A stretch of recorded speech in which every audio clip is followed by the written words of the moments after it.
আসসালামু আলাইকুম। Daily cooking by বকুল।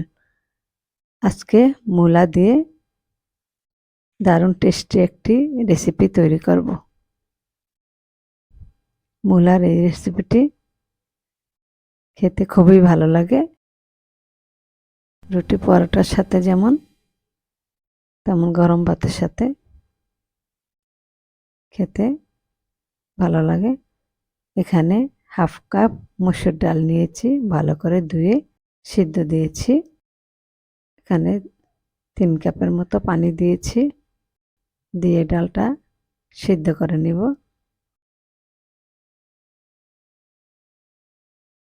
বলক আসলে ফেনাগুলা ফেলে দেব। ডাল 50% সিদ্ধ করে নিয়েছি।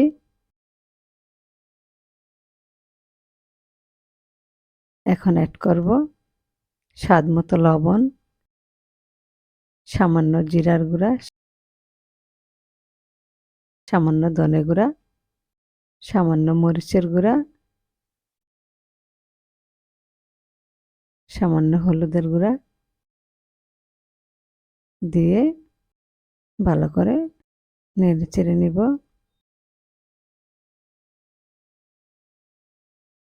একটা বড় সাইজের মূলা এভাবে কেটে ধুয়ে নিয়েছি। এখন দিয়ে দিলাম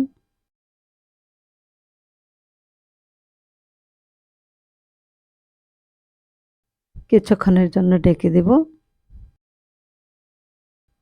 হাই হিটে রান্না করছি।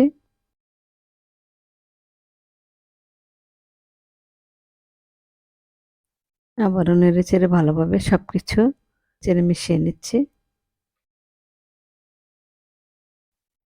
এখন দিয়ে দিলাম সামান্য রসুন পেস্ট,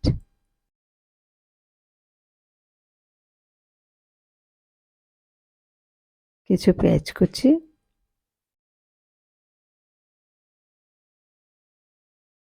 কয়েকটা কাঁচামরিচ কেটে দিয়ে দিলাম। জালটা আপনাদের পছন্দ মতো দিতে পারেন। আবারও সব ভালোভাবে মিশিয়ে নিচ্ছি। হাই হিটে রান্না করছি।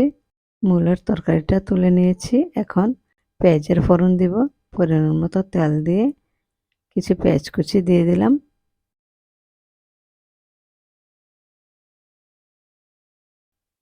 দিয়ে ব্রাউন কালার করে ভেজে নিব। পেঁয়াজের ফোড়ন দিয়ে দিলাম।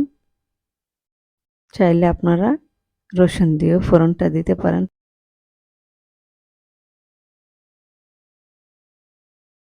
দিয়ে নেড়ে চেড়ে ভালোভাবে মিশিয়ে নেব।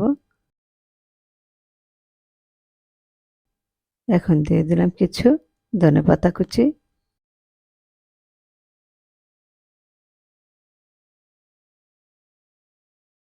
দেখুন সবজি ভালোভাবে সিদ্ধ হয়ে গেছে। ভালোভাবে মিশিয়ে নেড়ে চেড়ে তুলে নেব। দেখেন কতটা মাখা মাখা হয়েছে। গরম ভাত, রুটি, পরোটার সাথে খেতে খুবই ভালো লাগে। রান্না হয়ে গেছে। ভিডিওটি ভালো লাগলে সাবস্ক্রাইব, লাইক, শেয়ার করতে ভুলবেন না। যারা করেছেন তাদেরকে অসংখ্য ধন্যবাদ। আগামী দিন নতুন রেসিপি নিয়ে হাজির হব। আজ এই পর্যন্তই। আল্লাহ হাফেজ।